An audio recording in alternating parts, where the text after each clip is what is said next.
Hello, transport professionals and leaders of transport the 21st edition, and the second one that is fully hybrid. So if you're online, I know you've already done this, say hello to your fellow online attendees and your moderator who'll be making sure that you are part of the discussions and the conversation. If you're in the room, in the Preston Auditorium, you literally say hello to the nearest people to you. I will wait.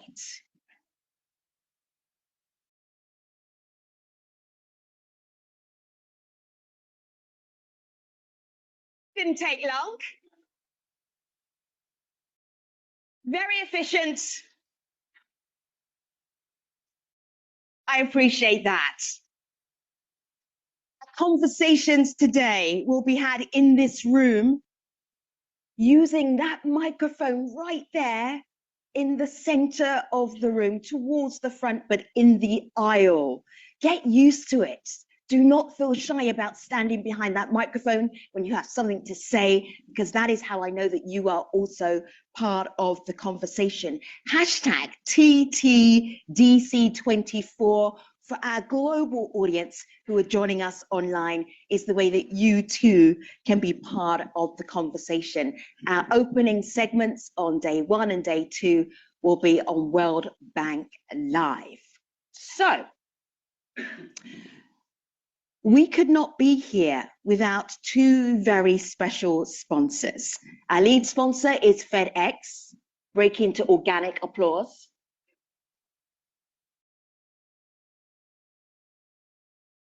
Our development partner, the FIA Foundation. More organic applause. You may notice there is not a program in sight. Almost no paper in here because we are sustainable. But wherever you see that QR scan that's close to any of our transforming transportation branding, that will take you to our online agenda. If you've already got the app on your phone, congratulations, you're a pioneer. And you will know then who will be doing the opening address. Transforming Transportation is brought to you by the World Bank and the World Resources Institute. So your opening remarks will be delivered by Guangzhou Chen, Vice President of Infrastructure for the World Bank, and also Annie Dasgupta, President and Chief Executive Officer of the World Resources Institute, in that order. Welcome, gentlemen, to do the welcomes. Thank you.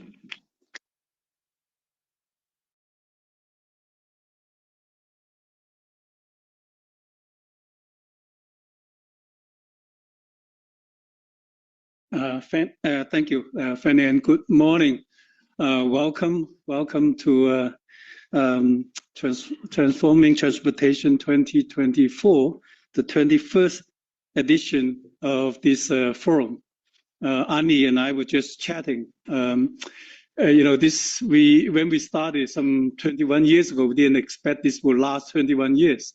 But this is, it was a fairly moderate transport symposium at that time, has really becoming an international forum by the participation and also the high level attention. You might also notice that during the COVID, in the past, this forum was connected in January with TRB, because we thought at that time, bringing people to come to Washington, delinking with TRB, we may not get the attendance. But since COVID actually gave us a reason to actually think about planning this separately from TRB. But it turned out that we still have a really good attendance and also great participation. So thank you to all of you for joining. We find ourselves in a pivotal moment where the decision we make today will have a lasting impact on the environment and for generations to come. The urgency to reduce greenhouse gas emission, especially within the transport sector, call for a broad innovation, transformative policies, and unwavering actions. In this context, it's paramount that we also underscore the urgent need for financing sustainable solutions. We all know working in this sector, the tremendous gap, obstacle in the sector, particularly in the developing world. As of today, we still have 1 billion people that live more than 2 kilometers away from all-weather road. And 1 in 6 women globally do not look for jobs out of fear of harassments in public transportation systems. Road crashes still claim 1.35 million people in the world, and 90% of that is in developing countries. Now, solving these challenges is possible, but it will require unprecedented investments and financings. While I'm talking about financing here because that's the theme of TT 2024, of course, I'm not saying that this is the only solution. We always say financing has to be supported with sound policy, regulation, knowledge, partnership, and all those. But that being said, the theme of the TT 2024 is about mobilizing finance for climate actions. Country by countries and city by cities, the World Bank's approximately $40 billion of transport portfolio investments throughout the world is contributing to these engagements and really for aiming for in a new mission called the More Livable Planet. Just a couple of milestones in 2023, the year we just completed. We have a number of achievements through the World Bank engagements. In Quito, Ecuador, a brand new metro is providing a clean, efficient mobility for over 400 passengers a day, and we are proud to be a partner in that engagement. In Dakar, Senegal, we're also launching Africa's first ever all-electric bus rapid transit system, for which the World Bank Group, I want to emphasize, was engaged in these ventures. In the South Pacific, we also work with 6 small island countries for major road upgrading and port and airport infrastructure in those small islands.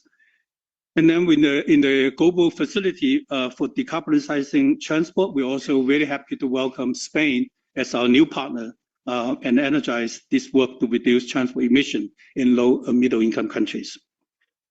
Despite all these efforts, the financing need for sustainable transport is beyond what government and MDB altogether can provide. We must mobilize capital at a greater scale, and that's at the core of the World Bank's evolution roadmap. Private sector investment are necessary to truly meet the outsized need, but also to bring solutions, innovations to the challenge we face. The World Bank's evolution roadmap has been under discussion, and the various initiative has really calling for one of the focus is on mobilizing private financings, especially in a way to leverage using our financing to provide a catalytic role to leverage more commercial and private financing in all development space. To illustrate how this works in practice, consider the new bus rapid transit system in Dakar, Senegal. As I say, this is the first all-electric bus system in the African continent. But I think what's most interesting and for us most important way of looking at this engagement is how we can work together. This program brings together various partners from within the World Bank, but also IFC and MEGA, but we also partner with other development partners like European Investment Bank, and of course the government of Senegal and private sectors. The World Bank through IDA provided financing for the infrastructure, and then IFC provide advisory service to advise the government on the PPP structure of this infrastructure development. And MEGA also provided a guarantee that mobilized Meridian, which is a big asset management company, to fund to provide financing for the fleet. So the impact of this project would demonstrate what is possible from a World Bank Group approach. But of course, we want to recognize that this is just the beginning of the project and the work is still ahead of us. The World Bank is working hard to enable investment like this. And just a few weeks ago, President Ajay Banga announced that a unified guarantee platform of the World Bank, combining all the guarantee instruments from the bank, IFC and MEGA, and providing a one-stop shop really to facilitate this kind of investment moving forward. Another example I was also mentioned is the Quito Metro, which began operating this year. I mentioned already. There's a groundbreaking for several reasons, including scale, climate benefit, and social economic benefits. This is an investment that includes several MDBs, ourselves, but also Inter-American Development Banks.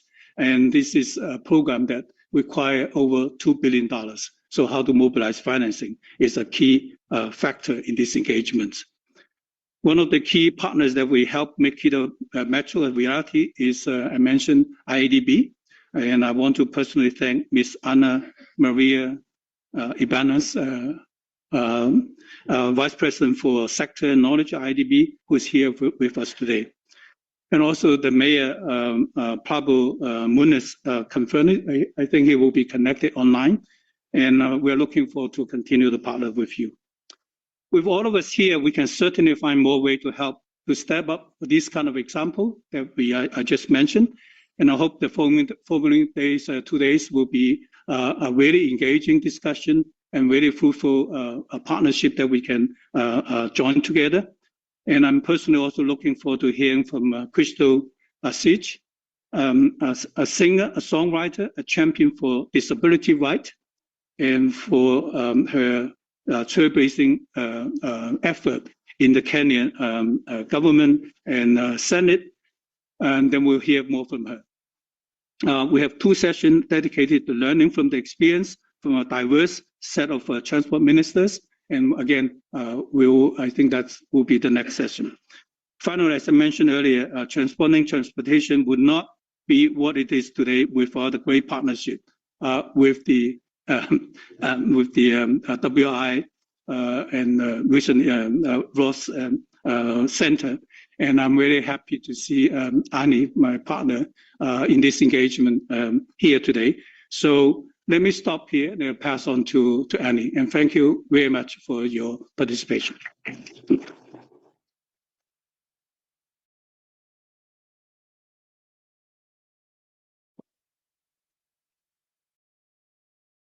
Wow, good morning.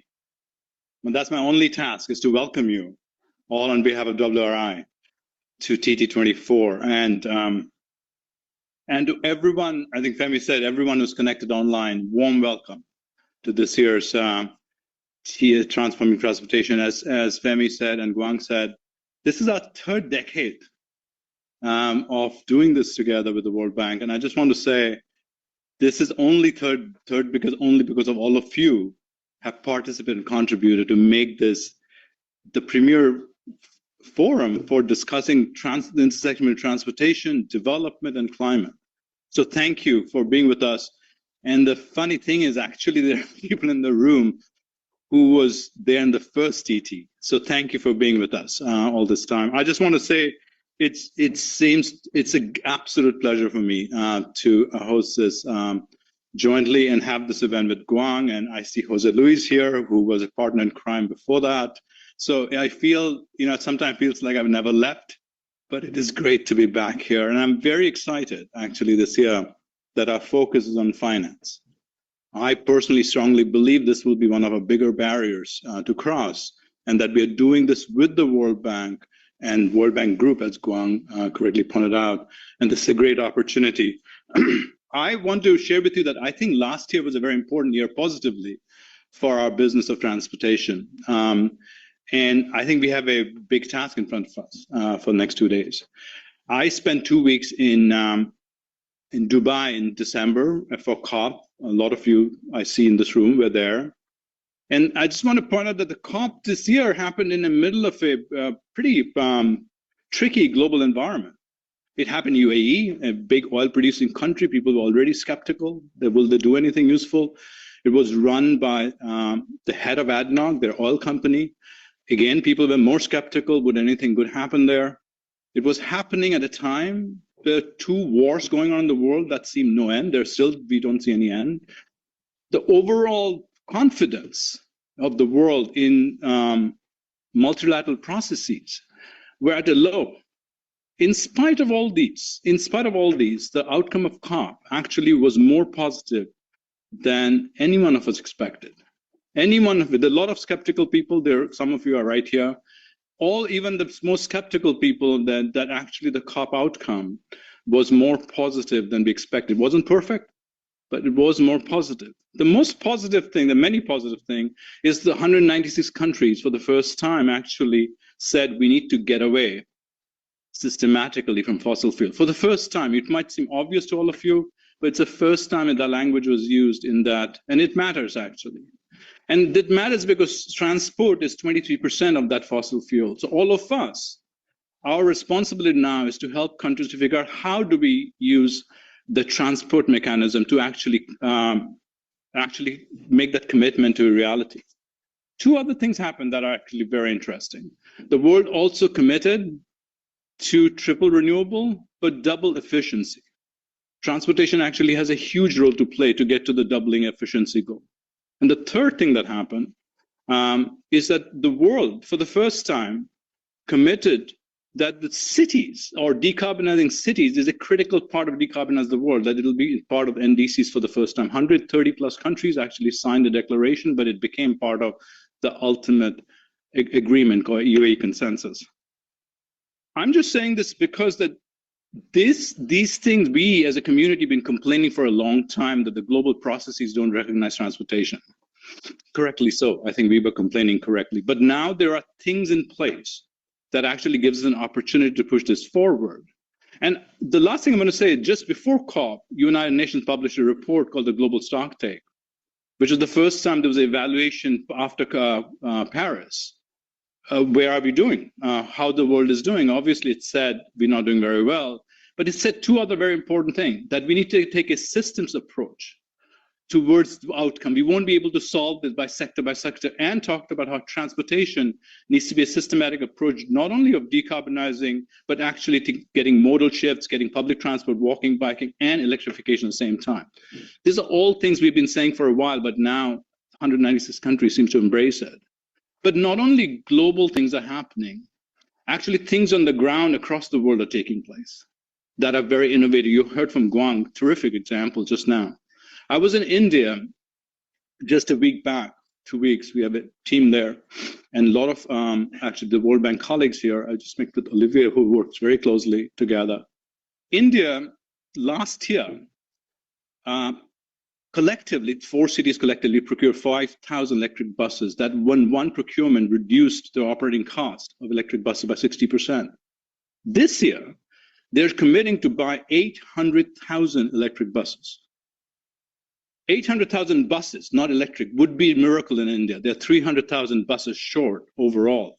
So this leapfrogging of not only providing public transport, but electrifying at the same time is the kind of momentum, kind of change we need. So we need to see how this happens everywhere. So this is just one example. These kind of things are happening. So the question is, over 3 decades now, 21st year, one thing we've done here, most importantly, is build a community of practitioners. A lot of you know each other. I hope all of you get to know each other by the end of the 2 days. We actually have a huge opportunity and a task in front of us. And I just want to outline for you my view of what this TT, what success of this TT might look like. The first success would be all of us helping countries actually meet the commitments they made in Dubai, in Belém, not this year, the next year. All the countries will come with a new commitment, new NDCs is called, to see how the transportation NDC, which has been really difficult to get to, actually part of the solution, part of the system change the world needs, part of the commitments they've made. Only 92 countries today, actually of 196, actually have anything to do with transport in their commitment. And very few actually, even the 92 are very detailed. So this is our task. There are a lot of ministers here in these 2 days, actually build partnership with them to see how we can actually get to the outcome they have committed to in a technical, feasible manner. The second is finance. You know, there's only $1.3 trillion in climate finance today, if you add up everything, which people estimate, and you hear from speakers in the next 2 days, is about 5 times smaller than it needs to be. It needs to be about $9 to $10 trillion by the end of this decade. So the question is, how do we get to that finance? How do we get to private capital flowing here? And this is where World Bank Group's leadership is very important. And how do we actually make the system? We need to have many many different innovation finance to get blended finance, get innovation in it. You will hear from Franny Lothier, who's doing phenomenal work in Africa. You will hear from Vera Songwi, who, like me, also used to work in the bank, about how we can get to a financial outcome that is good for not the planet, good for people, but good for countries. So finances would be a critical thing. So I'm very, very happy that we are focusing on that. The third thing we need to do better, I think, that we are very good at doing as a community, is learn faster from each other. Innovation taking place across the world. That we need to be faster at bringing one innovation from one place to another. And you will hear from Claudia Lopez, I think just in a few minutes. In Bogota, that's 630 kilometers of cycling, 8% of population actually cycle to work. In a phenomenal change that has happened in Bogota. The question is, how did she, not only what she did, you will hear, but how did she do it and how can we replicate that other places? So it's an exciting moment. We have work to do. I hope we have a really successful 2 days here. I want to thank all of you joining us. I really want to thank all of you that joined online. This has been phenomenal. I think 4,000 people have registered for this conference. And as you know, in this room, we can only have about less than 1,000 people. So this is a very innovation. I want to thank the bank and its technology for making it work. So thank you for being here. Looking forward to phenomenal 2 days.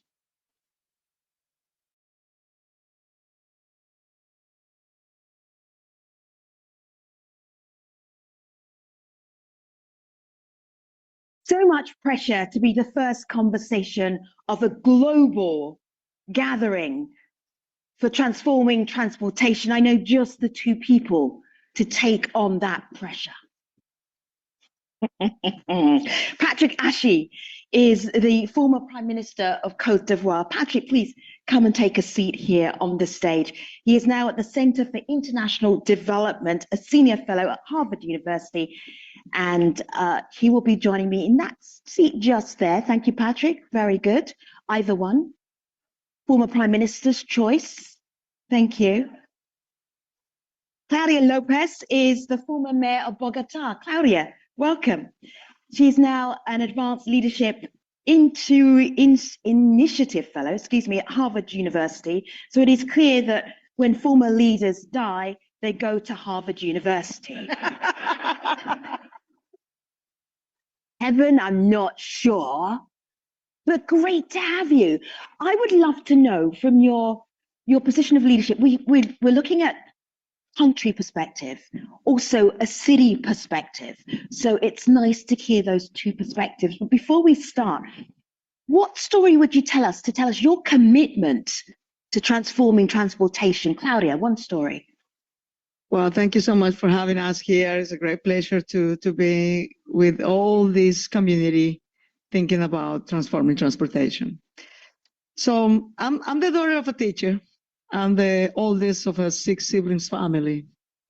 I grew up in a low middle income neighborhood, and sort of density, proximity, and diversity, that's what cities are.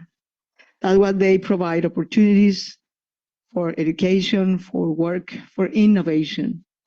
And the world is divided between cities already made and cities to be built. That's how we are divided. It's not by nations. It's actually by cities that are already made and need improvement, or cities that are still to be made and can be improved. Bogota is the capital of Colombia. It's a large city. It's an 8 million people city in an 11 million metropolitan region. Roughly 40% of the city was self-built by the families. Only half of the city was properly planned, previous being inhabited. And I think that's the biggest lesson that Latin America can offer to other regions, such as Africa. Do land use planning in advance. Decide location. We can build progressively, both the private housing and the public infrastructure, because the money is not going to be there for previously, all the money needed. So the problem is not building progressively. 40% of Bogota was built progressively by families, and the other half of the city was progressively built by the government, both the local and the national government. But land use planning, land acquisition before it is built, The value we created, that's the second message, the value we created by living together. That's the main source of finance to do proper cities. We need to capture that land value increase that we all create by deciding to live together. That's a public, not a private value, and it should be captured either by taxpayers or by contributions or developers. The third message I will say in my experience, both as a citizen and as mayor, is we have a common, I don't want to use the word enemy, but a common problem to fight against, which is land speculation. Speculators are the ones who take advantage of the fact that we want to live together, that we create value together, and that people need opportunities for income, for jobs mainly, and that's the reason why they come to the city. So when you do land value planning before, in advance, even if you're gonna do that progressively, let's say people is gonna come and probably slums is gonna be formed, but you are able as city government to say, this is the place in which we're gonna build progressively this neighborhood. This is how we're gonna distribute land in advance. That's the most important probably contribution that you can make, both for the present and the future of the prosperous families in a city. And finally, I will say in terms of transportation, think about this. At least, I'm sure, 25% of your citizens in any city around the world walk. It's a quarter of the daily trips, at least a quarter. We all walk. Nature, walking and biking don't need to be decarbonized. It is already decarbonized, right? It can account easily for a third of the trips. Provide good infrastructure for active mobility. That's the easiest, the cheapest, and the most effective thing. The proper forestry, the proper greening of cities, that's the air conditioning of cities. Trees, forestry, diverse forestry, properly planted around cities, that's the air conditioning. So bring together forestry, space for pedestrians, sidewalks, and cycle lanes. It costs a penny. With the cost of 1 kilometer of metro, with the cost of 1 kilometer of BTRs, you can build 1,000 kilometers of green pedestrian cycling spaces in your cities. And that's going to change. And finally, we all know for sure that people will use whatever quality infrastructure we build. If you build avenues for fossil fuel cars, people will use avenues for fossil fuel cars. If you build green corridors for pedestrian cycling and decarbonize public transportation, they will use that. Each mode of transportation generates its own demand. So don't waste resources in gray fossil fuel avenues. Invest in green corridors.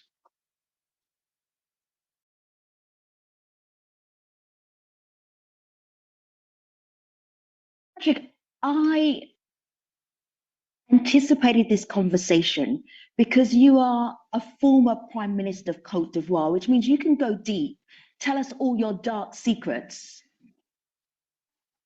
and feel very comfortable we will only share it with about 2,000 people. But it does give you a sense of release to be able to really talk about successes, challenges, lessons learned for implementing sustainable mobility, sustainable transport. What do you want to dish? I think at Harvard we say Chatham House rules, except here we are online, I guess.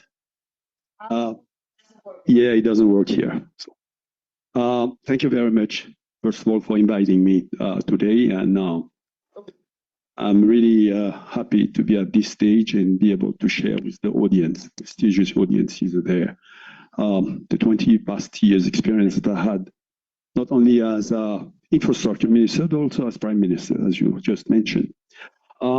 As you first of all talked about country level, my first thought will go to something that the founding father of Cote d'Ivoire said 60 years ago.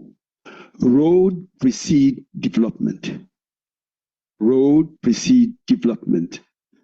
And you could see that in a very, very remote rural area, if you go there and you ask people between electricity, water supply, road, agriculture, seeds, what do you want?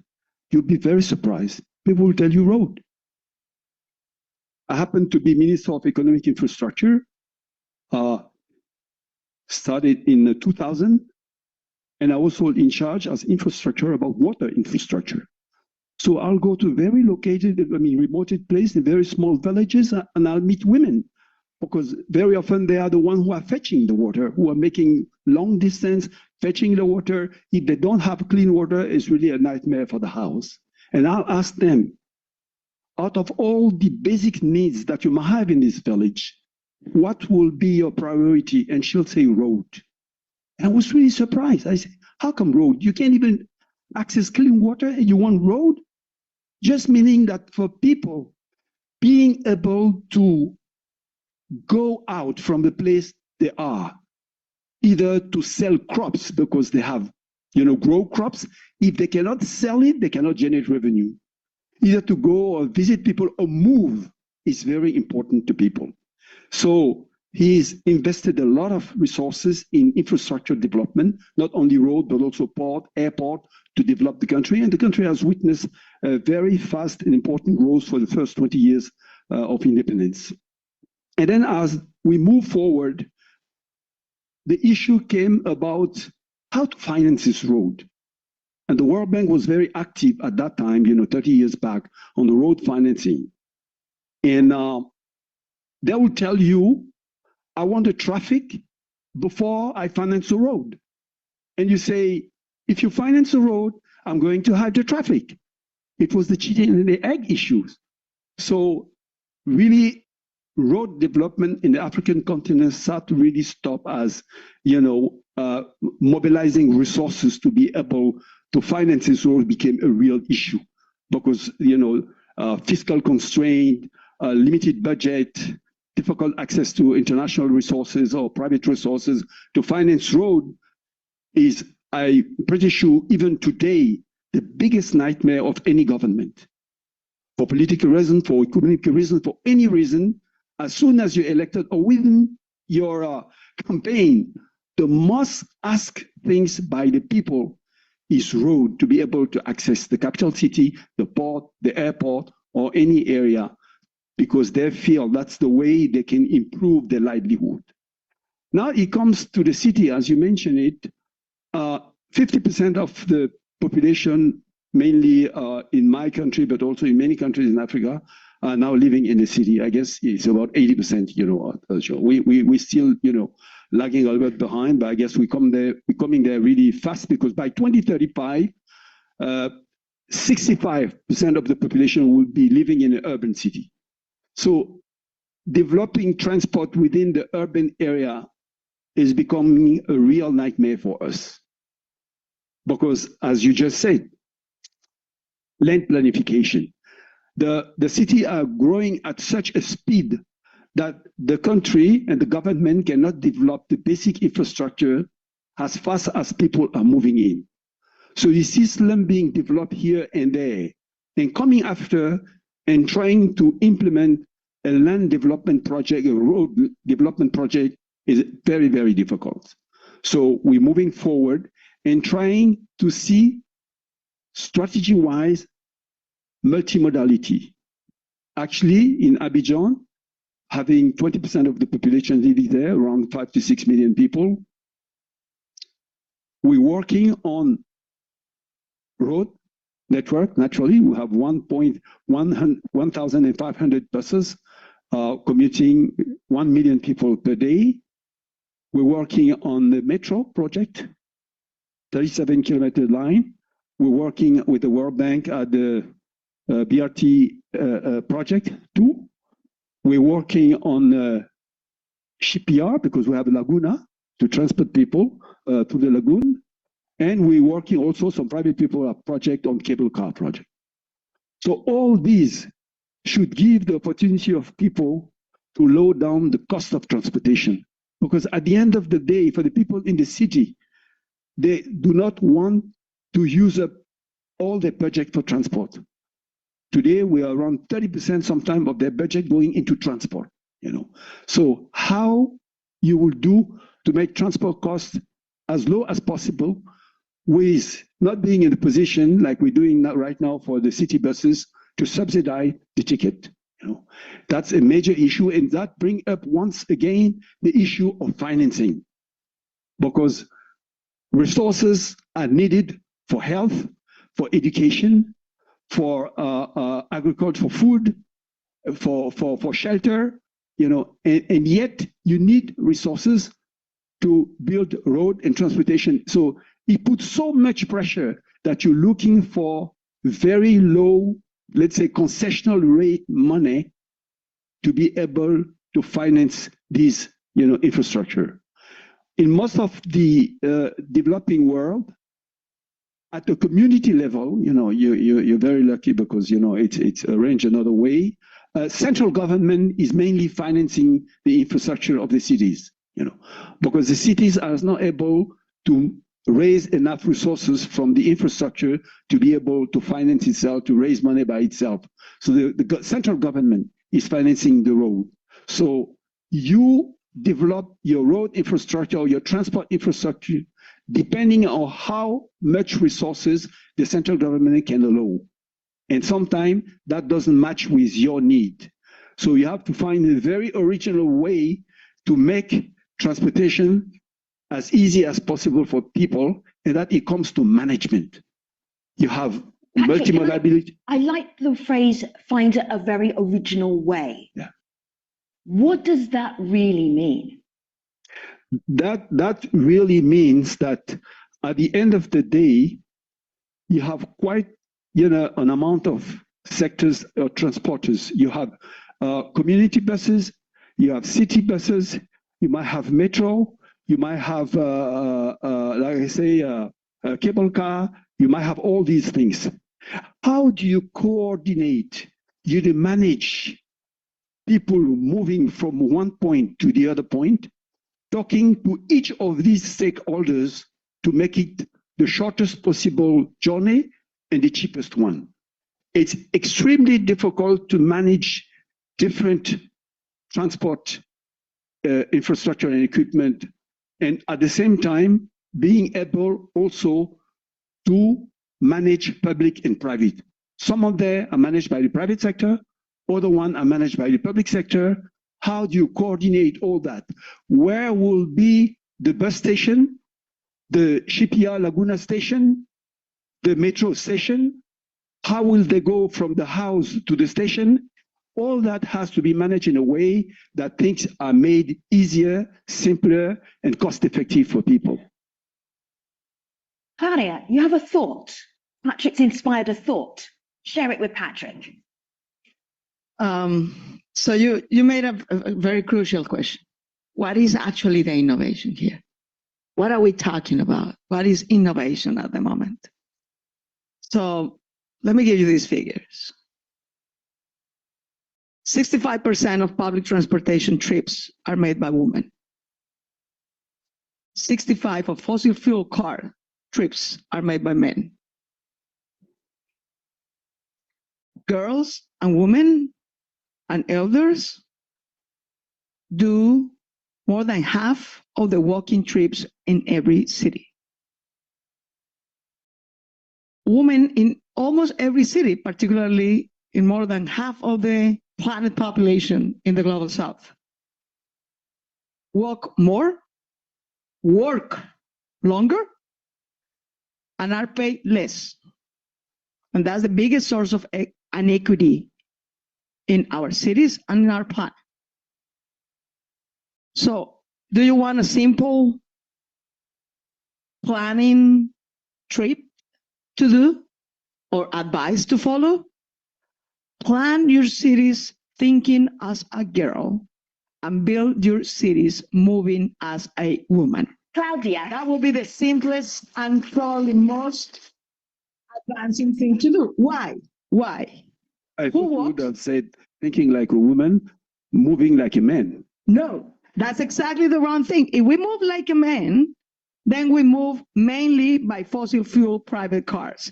That's unsustainable, that's unfinanceable, that's undesirable. If you move, Claudia, if you the move, women are clapping, the men are not clapping. you are all promoting change. Men of this world, welcome to change. If we move the way you move,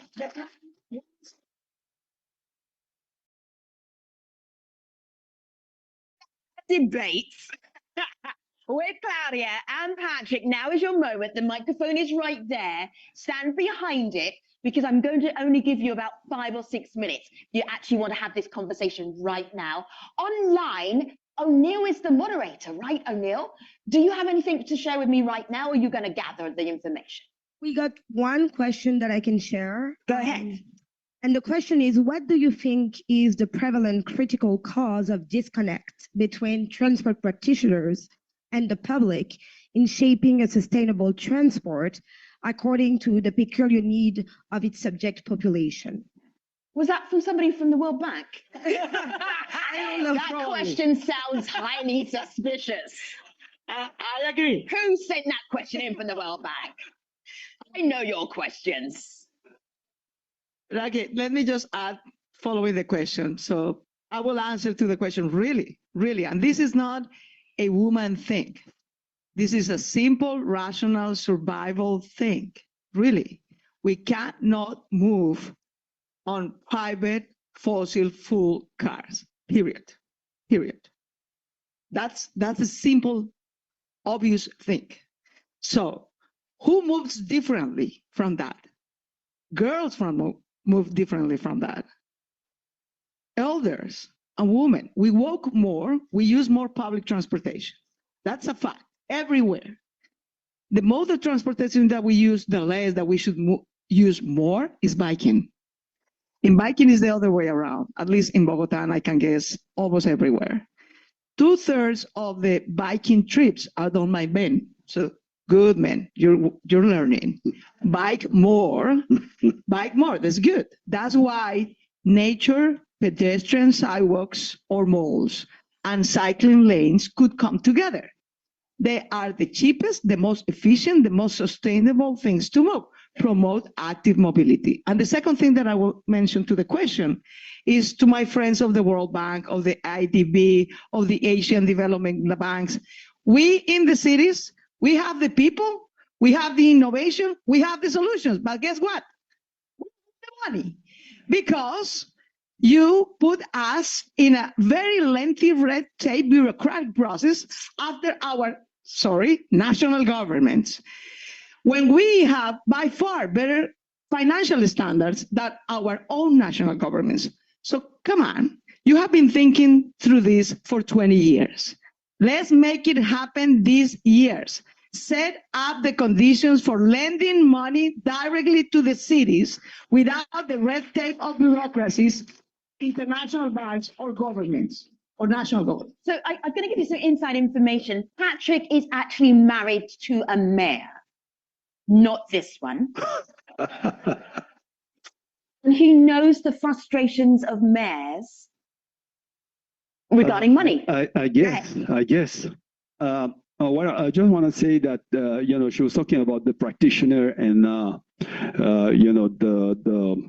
the government or the planning institution and the academics. I mean, all the people were thinking about developing urban area or road infrastructure. First of all, I'm sorry, but people do not feel concerned, even if I agree with her, if it's fossil fuel, if it's green road, if it's green car, if it's a green metro, they just want a ride. And the cheapest ride. We are the ones who are concerned about all these issues, decarbonization and all that. But in their daily life, they are not confronted to that. They just want to be able to move around at the cheapest and the fastest way. So the divide is there.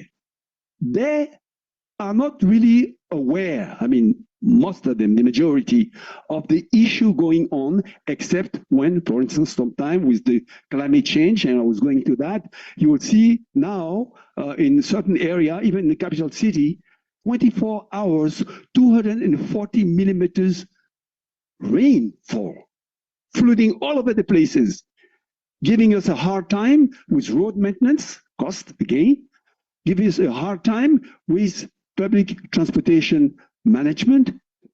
But at the end of the day, we are the one who want to reduce, to decarbonize the transport sector. For instance, as far as we're concerned, we have limited the age of car importation to 5 years. More than 5 years, it doesn't come in the country.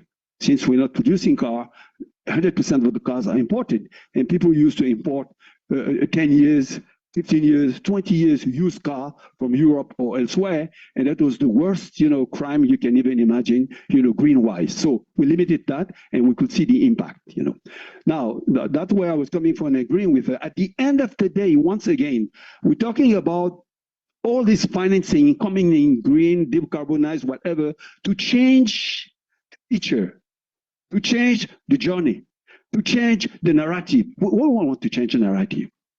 Me, I want to build walkway.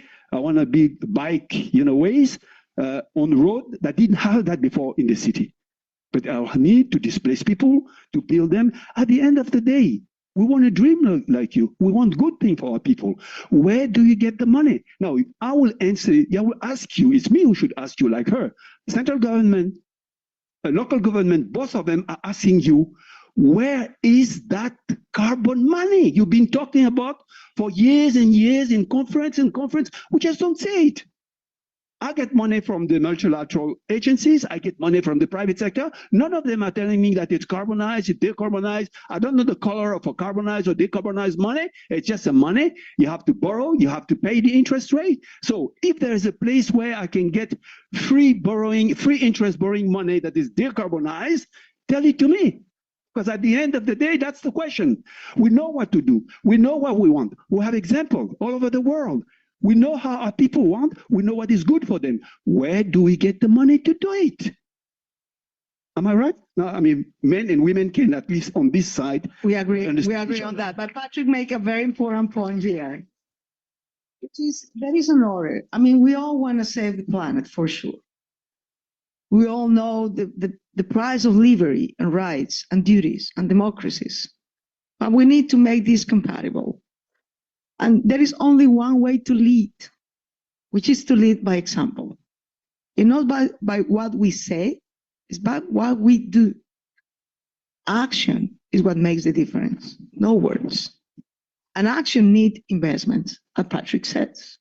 But it not only needs investments and money to be able to do it, but there is an order. So let me sort of rephrase what I agree of what just Patrick said. You cannot pretend, it's immoral to pretend that the large majority of the population of this planet, which is under hunger and poverty and unemployment and informality and despair, has to, on top of that, save the planet at the expense of its own opportunities, on its own pockets. So you want to care for the planet? Then care first for the people. People need, and we all need to comply the Sustainable Development Goals, which has one goal that we haven't never achieved, which is to stop hunger, to stop war, to stop abuse. Caring for people, offering them freedom and education and jobs and care. That's the right that people want to do. From home to care, from care to education, from education to job, to come back to home. Jobs, care, education, and jobs, that's the thing transportation needs to connect. That's all. And the more dense, the more proximate, the more closer they are, the better. We all know that. So care for the people, because only we care for the people first, we will have democracies that can care and compromise globally for the planet. It's not the other way around. As long as I've been alive, I haven't seen, dictatorships and autocrats don't even care for their own people, even less for the rest of the people in this planet. You need people who can compromise, who can be held accountable. It means to have democratic processes in your societies. But you're not going to have democratic processes in your societies if you keep half of your population of more under hunger and poverty and exclusion. So care for the people so that we have people and citizens who can care for democracies and democracies that can compromise and act globally to care for the planet. There is an order here that matters. Patrick, finally, you are teaching at Harvard. What is the assignment you would like to give us for the next 2 days and the year between 2024 TT and 2025 TT? A short, achievable assignment where we can get an A+. I mean, the seminars that I'm giving at Harvard has to do, we were talking about earlier, has to do with unlocking the potential for the African continent to speed up its development. Unlocking the potential. As we all know, and I won't come back to that, there's so much potential here and there that need to be used to help the country move forward. The country has been moving quite well these past years, but when you look at what Southeast Asia has been able to do in Asia in general in the past 50 years, you could see that there is a margin of progression and quite fast progression. But at the end of the day, there are many issues that we go around. Then we come back to the financing the development, And today, most of our countries are confronted with priorities that they have to manage. They have, they like she was just saying, health, education, agriculture, energy, infrastructure, so on and so forth. And I have to add to that security issues, and climate issues. Now, the local budget and fiscal room is not enough to take care of all that. Give credit to the leaders. I won't come to the political issue of democracy or not democracy, so on and so forth. But at the end of the day, some people within the government want to improve the livelihood of their population. And yet here they are not having enough resources. The cost of resources outside today, the burden on the debt service is so high that you have to refrain yourself for taking too much money outside. Now, how do you go for that? What do you prioritize? Now, the climate is coming on the picture, like she said, agriculture, climate agriculture. Energy, climate energy. Road, transport, infrastructure, climate infrastructure. Everything comes with that. Now, where is the climate money? Is that the assignment still? Yeah, that's what I want to see now. now. Where is the climate money? I'm pretty sure. Now, there's a new challenge, and I think the World Bank and all these people are very bright. With every single challenge, they have behind a very good original initiative on the challenge solution, which is the money. So the carbon, the climate, the green money that we've been talking from COP to COP, from conference to conference, the government do not really get a good grasp of what it is, where it is, how do we get it, is it cheap, is it free, how much it costs? When we yet don't have it. Yet we have the challenge to meet. So I got by 1 year from now, when your conference will be done, someone will be on the stage, a guest speakers that time from the World Bank on the panel will be there sitting there, and I'll be pleased to ask the question. Thank you very much. Okay. Actually, Claudia Lopez, you set the bar high for every single conversation we have to have in the next 2 days. We thank you. Thank you.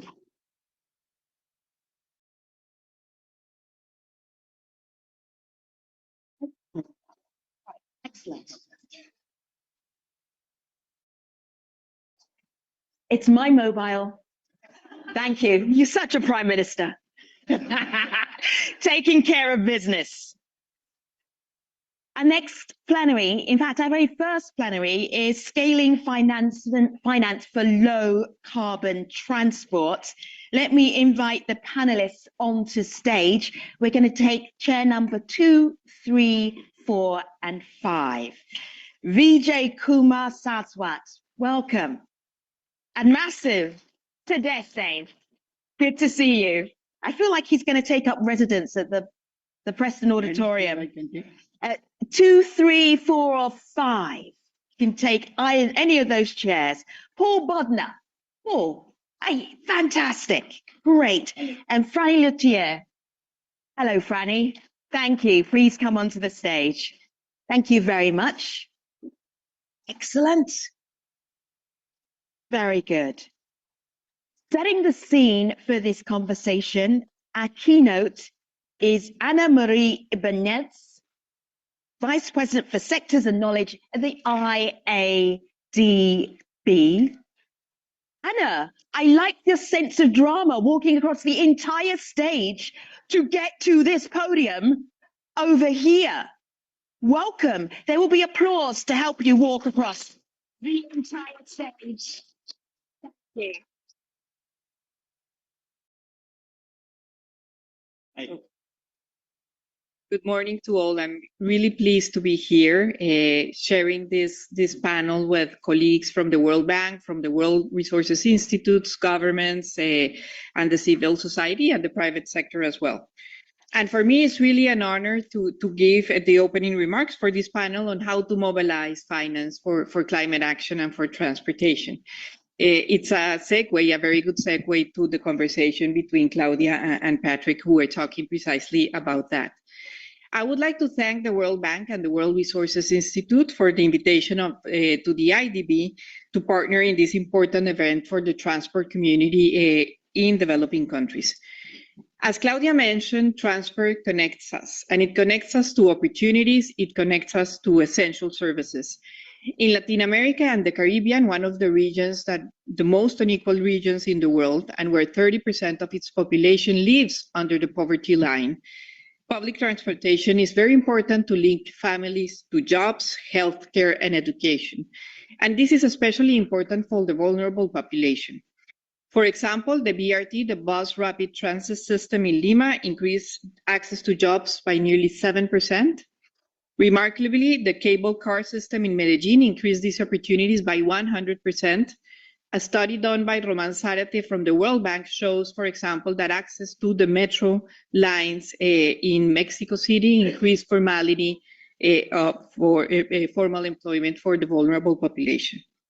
Put simply, transport fuels economic growth, and this growth is very important to overcome poverty and also to finance the green energy transition that we need to pursue. But, and this is a very big but, transportation takes a toll on the environment. In contrast to other regions where energy is the main source of pollutant, Latin America relies on a relatively clean energy matrix. Instead, 40% of the CO2 emissions in our region comes from transportation, and this number is steady, is not dropping. Our study says that if countries do not take bolder actions now in transportation, we will not be able to reach the targets of the Paris Agreement of 2030. This is little over 5 years, so there is not much time really to achieve these goals. So like many other regions, and like Claudia and Patrick were mentioning, Latin America and the Caribbean faces really the dual challenge of growing its economies, providing opportunities for the population, while also coping with the economic and social effects of climate change. And Latin America and the Caribbean is particularly vulnerable to climate change. I would say is one of the most vulnerable regions to global warming. We have droughts, forest fires, floods, and hurricanes that are becoming ever more intense and ever more frequent. For example, when we examine the yearly losses due to storm damages in countries in the Caribbean, these amount to yearly to 3.6% of their GDP. It's sizable. In addition, we see that countries in our regions have really little fiscal space to close the infrastructure gaps of today. What is the infrastructure gap in Latin America and the Caribbean? If we want to meet the SDG goals by 2030, the infrastructure SDG goals, we will need to invest over 3% of our GDP annually in infrastructure. This is about $2.2 trillion annually that we will need to invest. Currently, we are investing 1.8% of our GDP in infrastructure and 0.8% in transport. So we are nowhere near these figures. We need to invest much more if we want to be efficient, inclusive, and have a sustainable transport systems that really improve the quality of lives while promoting sustainable growth. And we believe at the IDB that multilateral development banks are part of the solution and should be part of the solution. How can we help countries achieve these goals? First, with the traditional concessional finances for sustainable infrastructure, such as the metro lines, such as BRTs projects like the one we are co-financing with the World Bank, the European Investment Bank, and CAF across Latin America. But our loans, our grants are really far from being sufficient to meet the goals that I already mentioned. The gaps are very big. So to do this, and this is a second point I want to make here, we need to mobilize private capital. This is very important. And we need to mobilize private capital for low carbon projects. And we can use green bonds, infrastructure bonds, blended finance mechanisms, and PPPs. At the IDB, we provide support for mobilizing this capital. And we are stepping up our role to help countries in our region to mobilize it through innovative financial mechanisms. So far, about 30% of the green and sustainable bonds issued by our region were backed by the IDB group.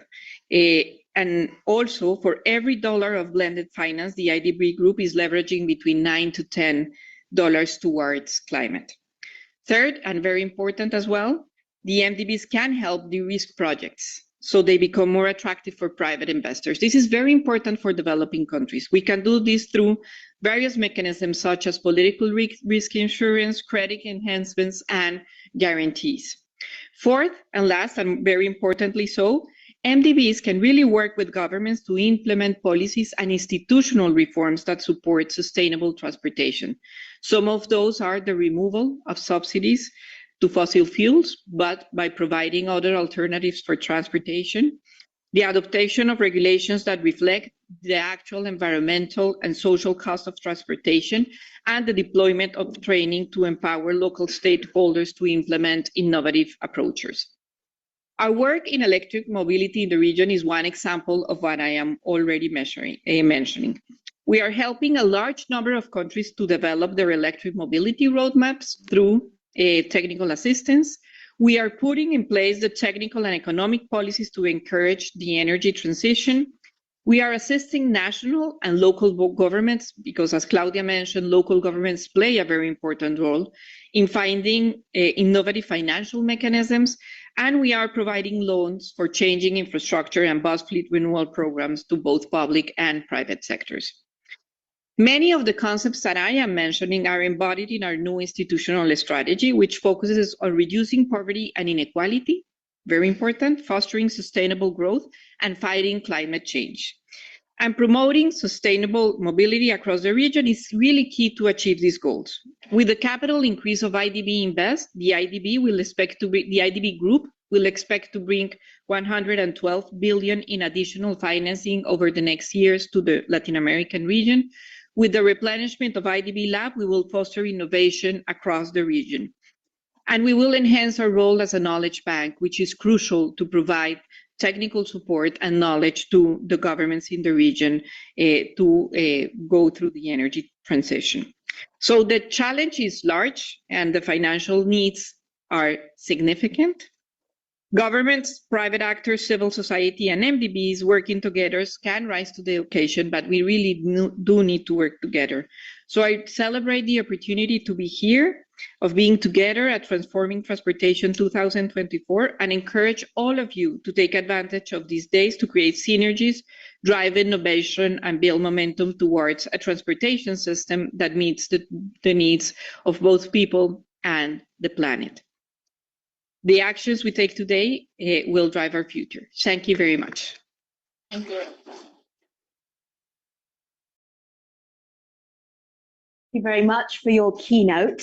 I would like you to appreciate how much expertise we have on stage. Franny, when people say hello to you and you introduce yourself, Anna Maria, are you staying for the panel? You can stay if you want to. Very good. Franny, when you say hello to people and they say, Franny, what do you do? What do you tell them? Habari za asubuhi. Anyone speak Swahili in the room? I thought, Femi, you fixed this because the World Bank and the World Resources Institute make me feel very welcome with the image that you have chosen for this year's TT. That is a photograph of a very important crossing in Dar es Salaam. And the reason I like it is actually it's a great photo to talk about innovation in finance. Because in that photo, you see the past, the present, and the future. What is the past?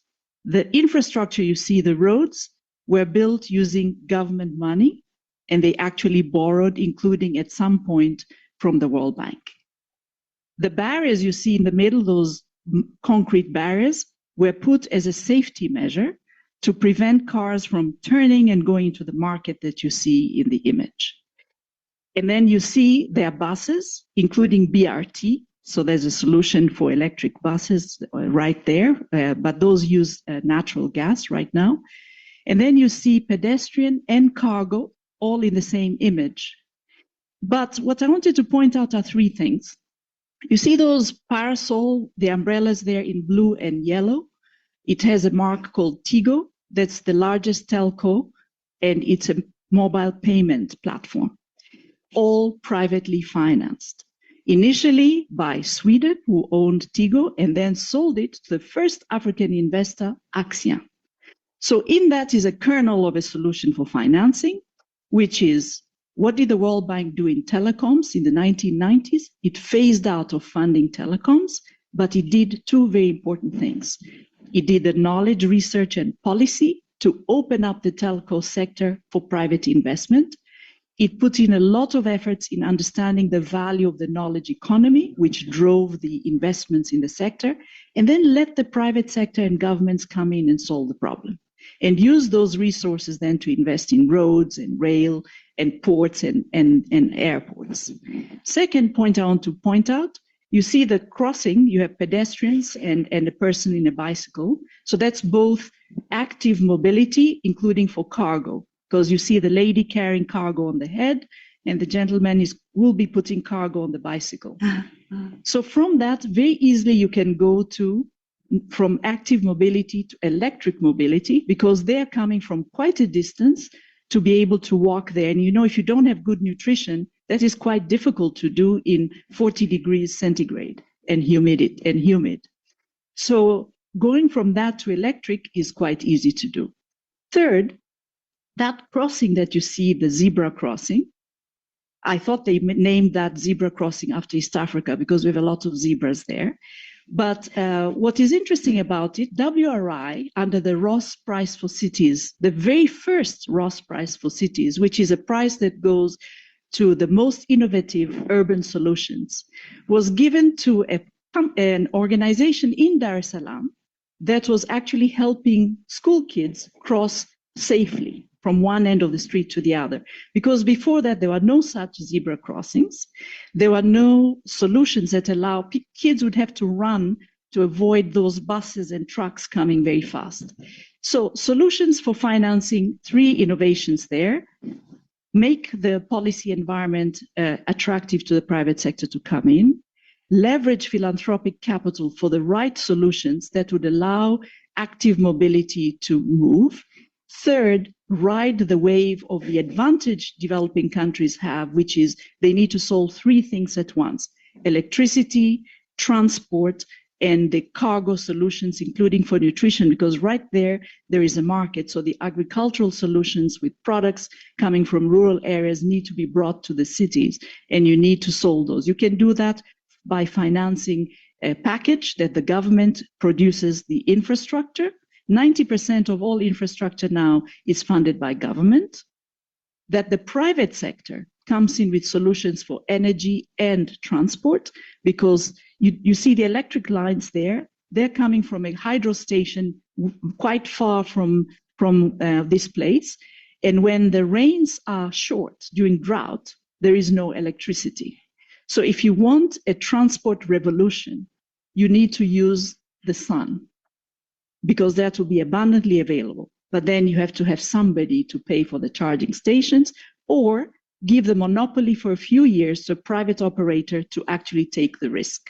And these are things the World Bank can do quite easily, and other MDBs, by offering that platform to do that. Franny, Yes. I am going to test the attendees on this photograph on the way out. Did you have any idea how much information was in that picture? It's extraordinary. If you don't score 100 as you leave this building, Franny will have you in detention. So the question I asked Franny, who is obviously rehearsing to be a politician, was when people say hello to you, what do you tell them you do? Franny, you're not allowed to answer that now. But Paul, please go ahead. Gentlemen, I'm going to go down the line because I really want people to understand your expertise, because at any time they want to, either online or right there at the microphone, stand at the microphone, and then you're immediately part of this plenary. Okay, Paul, go ahead. Sure, I will try to be very direct. So I work for the Bezos Earth Fund, which is the largest philanthropic commitment ever made to support climate action and protect nature. And I try to harness my experience across government, private finance, and nonprofits to help each of those categories get into a mode where instead of saying, after you, they're saying, follow me. Ah, great. Admasu. Good morning. I run a regional financial institution. We are a very interesting outfit in the sense that we combine conventional development finance with pension fund money and other forms of private sector finance. And we do it in a way that essentially blends our capital structure and allows us to multiply and accelerate access to finance. I think the former Prime Minister said it all in the morning. He said it's all about the F word, the good F word. And so I stumbled there for a moment. But So the good F word. The good F word Could be read either way. Well, exactly. For us in the continent, when we look at the access to finance problems that we have, it's not just access, it's cost, and it's prohibitive, and it's gotten worse in recent years to the point where it's just really unmanageable.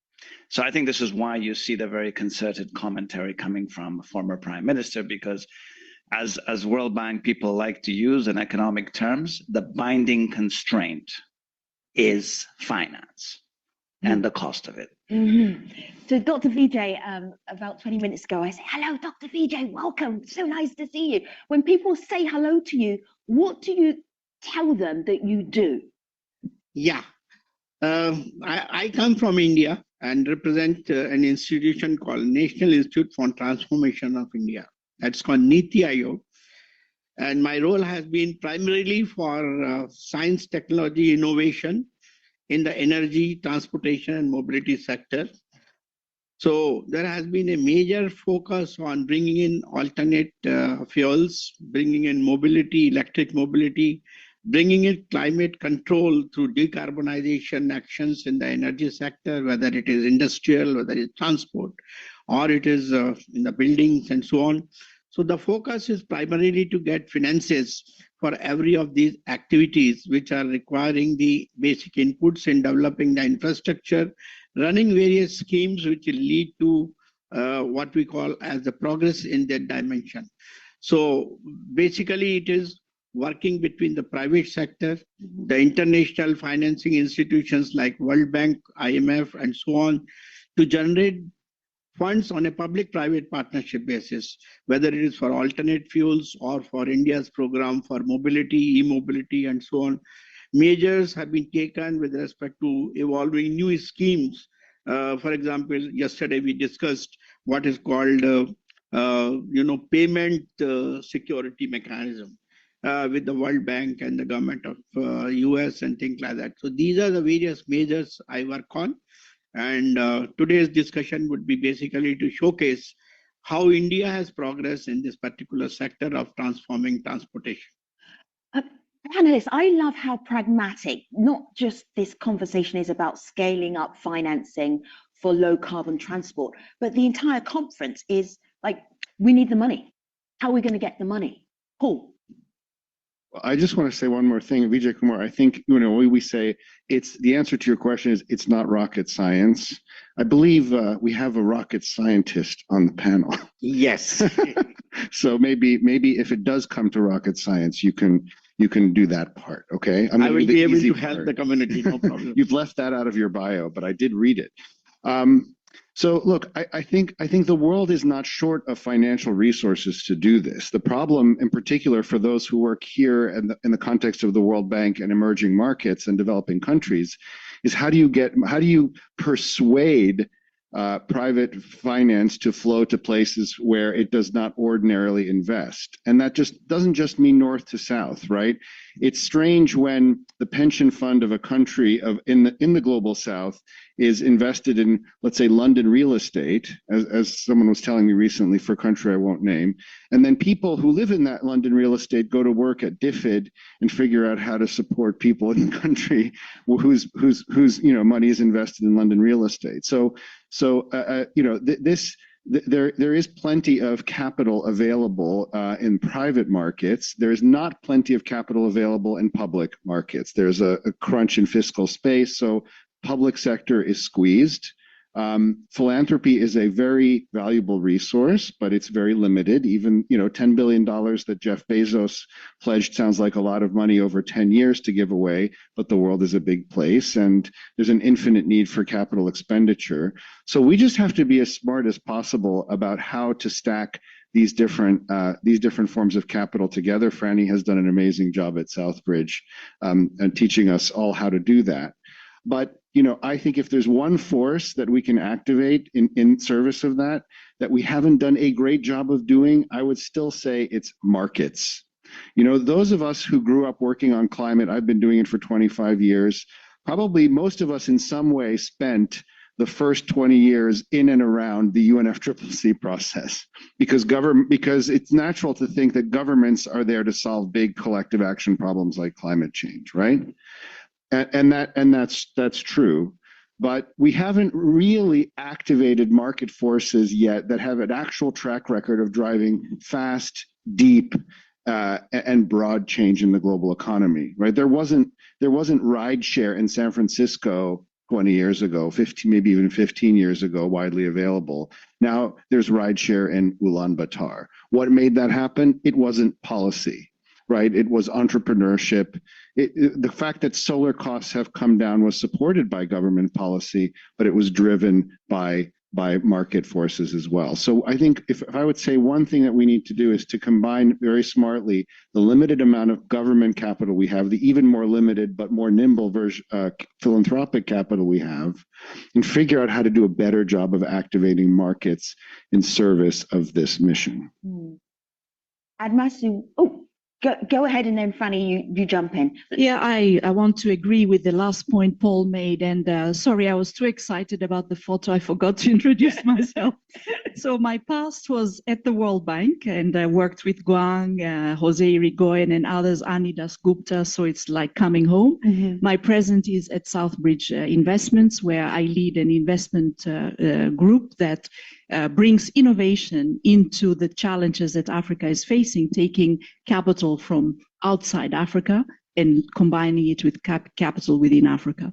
So what Paul just said, I think, is really fundamental, because we have a lot of capital in private hands, which is not flowing because it's looking for opportunities which are not visible. And entrepreneurs, as you say, are the key. So we have in this room a number of entrepreneurs who have interesting projects that they are putting their own capital to develop, and they need scaling up. But the scaling up cannot happen purely by going to the capital markets because they don't see them. They're too risky. It won't come from the World Bank and other MDBs because they're too small. It won't come from the pension funds because pension funds are looking for secure returns to meet their obligations. And philanthropy would not give it to them because they are for profit. So you need a way to bring these four sources of capital in order to support those entrepreneurs who bring that change. So some of the innovations we've been engaging in are really using philanthropic capital to crowd in market resources by, for example, paying down the cost of capital, by bringing in blended solutions at the project level, by using philanthropic capital to take early risks, by using philanthropic capital to actually show how it can be done, exit, and go and take even harder problems elsewhere. So we're doing this in reforestation and restoration, where carbon markets are very critical, particularly for transport transformation. Because if carbon markets work, a lot of the financing that Patrick asked about in the previous panel could actually come from a properly functioning carbon market. Carbon tax is not working as well.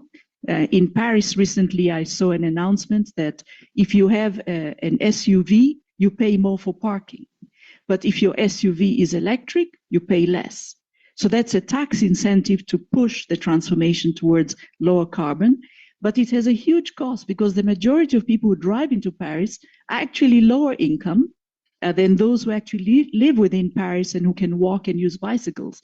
So this is a solution that may work for some places, but not all places. Because sometimes in the US as well, it's the poor who drive fossil fuel cars. So how do we get that transformation in a way that is inclusive would require a lot of innovation in electric mobility that can solve both problems at the same time.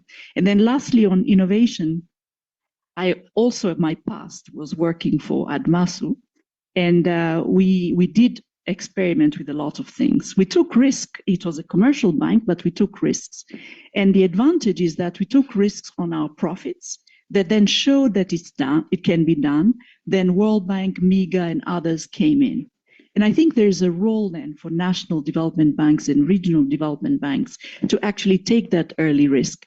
But it shouldn't come at the cost to their profits, because they are having members who are investing in them to get a dividend.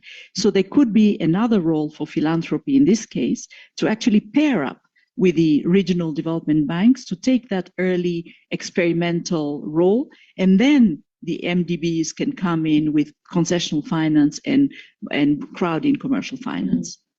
Admasu, go ahead.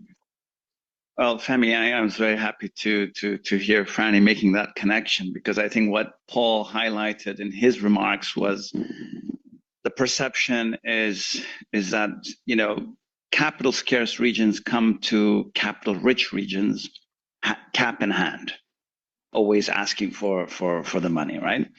Now, I'm very pleased to share with the audience that when the SDGs came out and we went into a recapitalization process, we decided to hit African pension funds, African insurance companies, African sovereign wealth funds before we crossed the Atlantic or the Indian Ocean. And today I have almost 15 shareholders who are African institutional shareholders in a capital structure that's mixed between governments and institutional investors. So this is a classic blended capital structure that crowds in the private sector in an institutional space. And so we've managed to do it. And now we've stepped out of the continent and we're reaching out to foundations and institutional investors elsewhere.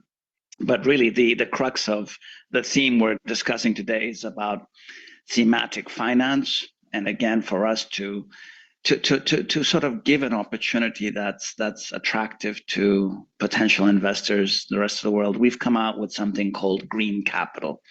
So we launched Class C green shares, which we basically put out there, and we made a proposition to investors.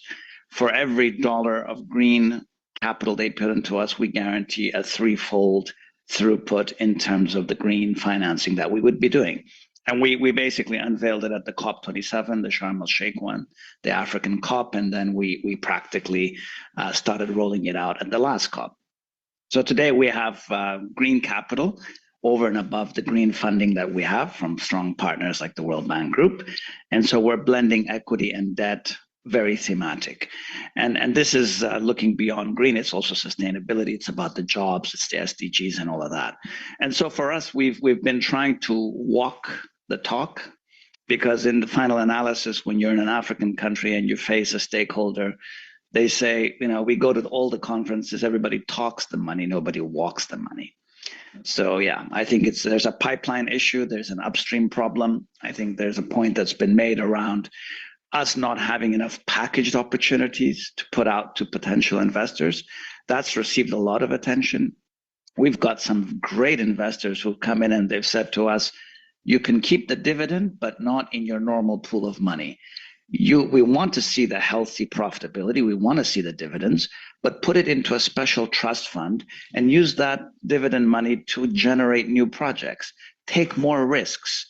Don't do it off your capital structure, because we know you're a rated bank. You have, obviously, various conventions and issues to manage on the risk side, but you have these special pools now of money that we can start being much more innovative with and help sponsors, project sponsors who are really constrained to find enough risk capital upstream, get them to actually take on more and then throw your weight behind them. Who says that?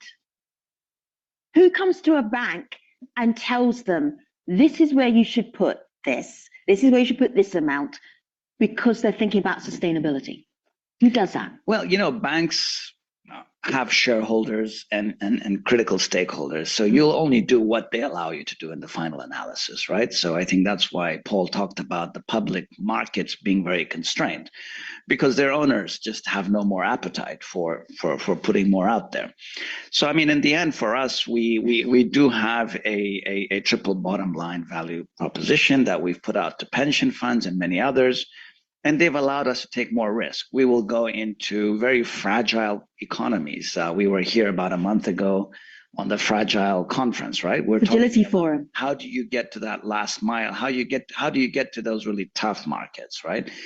And some could argue they're not even markets yet. They need to be made into markets. And so the question is, when you're there, in fact, yesterday, I had, after the morning session we had with World Bank colleagues, I had an investor, a US investor who has a very interesting green project in a country called the DRC. And basically he's, there's a lot of people who want to talk to me because they love my project. He says, but the reality is I trust you, even though you have less than the others. And I said, wow, why are you saying that? And he said, bottom line is people don't have risk appetite. They'll get caught up in committees. They'll get caught up in policies. In the final analysis, people just can't take that step to go into these tough, hot markets. Mm-hmm. All right, I see the questions are lining up. I'm going to just get a perspective from India, and then I'll come right back to the questions there, and then also chatting to the online people when we've got some online questions.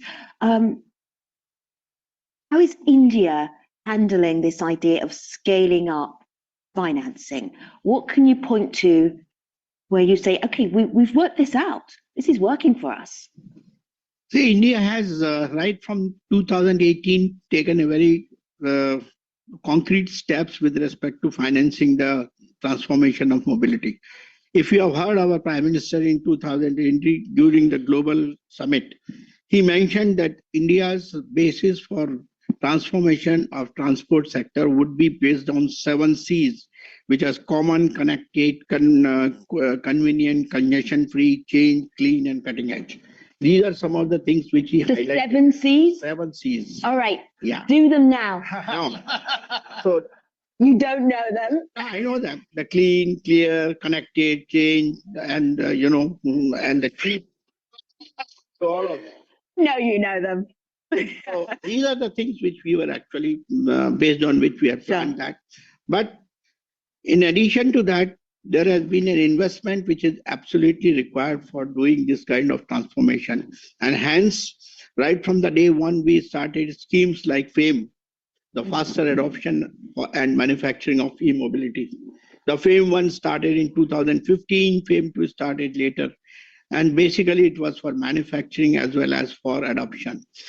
Then came that we should be able to reduce the cost of what Madam mentioned just like that the availability of the e-transportation should be for the poor. And if the cost is not reduced, then you have a problem. So basically investment on alternate chemistry cells so that you are able to reduce the cost thereby. Then came other modes of reducing the fossil fuel emissions, and hence started working on what is called biofuel programs. And then again, the Indian government started a biofuel E20 program. For example, in the case of FAME, we pitched in with the money of something like $67 billion. In the case of ACC, another similar amount. So these are the basic government initiated things. Then came, how do you bring in incentives for the private sector? How do you bring in the public and the private to work together? So we started calling what is the PLI schemes, the production linked incentives. And these production linked incentives were basically to promote the manufacturing agencies to upscale the manufacturing. And if they are able to do it beyond a certain value, then the incentives are provided in that. So PLI schemes started coming in. Then we also said that why not go for other methods of reducing emissions, and that was hydrogen as one of the carriers. So Indian government started giving an incentive for hydrogen in production, both in terms of reducing the cost of electrolyzers and bringing down the cost of hydrogen and so on. So almost about 6,000 crores were identified for doing that. So you can see the financing mechanisms are both in terms of promoting the investment from the private sector and also for promoting the government to make investment on infrastructure. When you talked of infrastructure, we decided that certain corridors have to be created, whether it is on the sea side or it is on the road side. So we went into what is called Bharat Mala program. That means you create a green corridor for the e-mobility sectors, almost about 14,000 kilometers of road network to create, with the possibility that calling them the green corridor. Then we also said Bharat, what is called Bharat Mala. India has got a coastline of almost about 7,800 kilometers of the sun. So that 7,800 kilometer waterways to be created with almost like about 14,500 crores. So this kind of investment coming from the government has helped to promote the transformation. But alongside, the public-private participation has been promoted. So non-banking financing institutions have been identified for promoting two-wheeler, three-wheeler, and other e-bus programs and so on, where they should be, like for yesterday we mentioned to you that we have a program for 5,000 e-buses in the country. And that is also being funded through a public-private partnership mode. We have Tata's and other banking agencies coming together to fund such programs.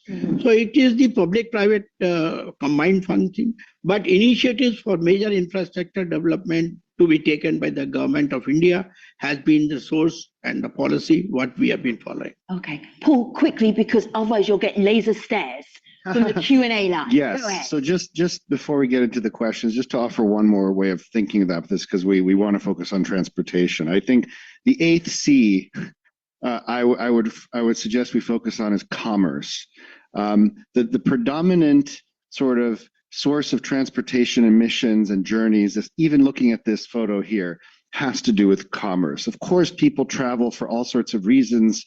They do so for leisure and to visit their families and to go to, but they go to work. And one thing that I found very useful in thinking about finance and transportation is to imagine how the place that you're trying to help or deal with is connected to other places, right? So Franny gave us an amazing tour of this photograph. I'll give you one more quick example. One of the things we've been supporting at the Bezos Earth Fund is the development of green industrial hubs.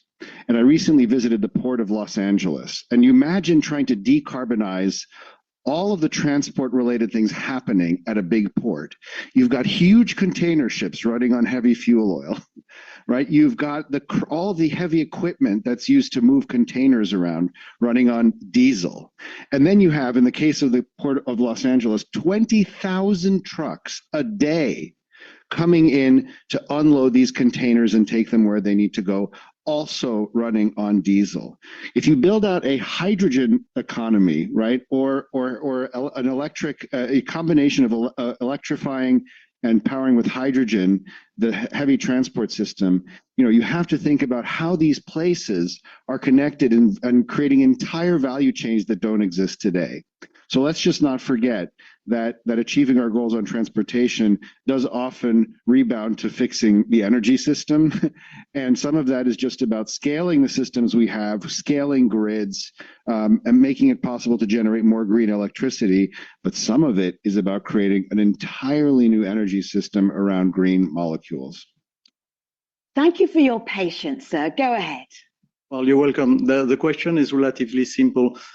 Private capital can invest if there is a return on investment, but for transforming, in particular, cities, you have some investment that doesn't have any return. I just speak about sidewalk or if you are doing a cycling lane, there is no return on investment, and most probably for the infrastructure of heavy public transport infrastructure like metro or rail line, you have no return on investment on the infrastructure part. On the operation, you have a return on investment. On the infrastructure, you have not. So the question is in line with what says the Prime Minister in the first panel. Where can we mobilize finance, perhaps through carbon market, to have actually grants that will come in developing country for being able to finance those infrastructure that will not be possibly financed by the private sector because basically there is no return on investment. Thank you. Franny. That's an excellent question, and I'll give an example and then go to, I think, where we can go for finance. So the example is Lomé in Togo, where you have a private company called Spiro that manufactures electric motorcycles.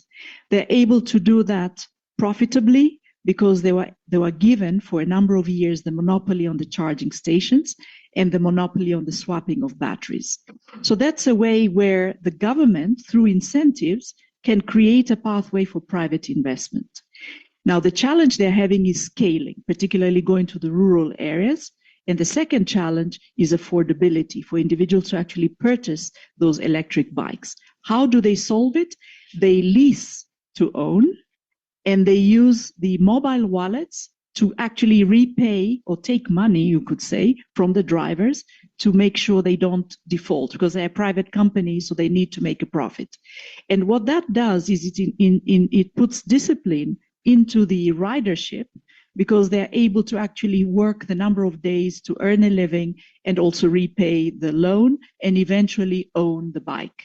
So I think this is a kernel of a solution. But why does it work in the case of Lomé?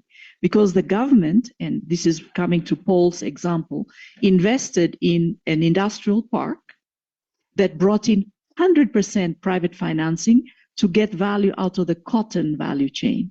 So you have all these bikes now able to carry cargo to go to the industrial park to leverage the port of Lomé to export.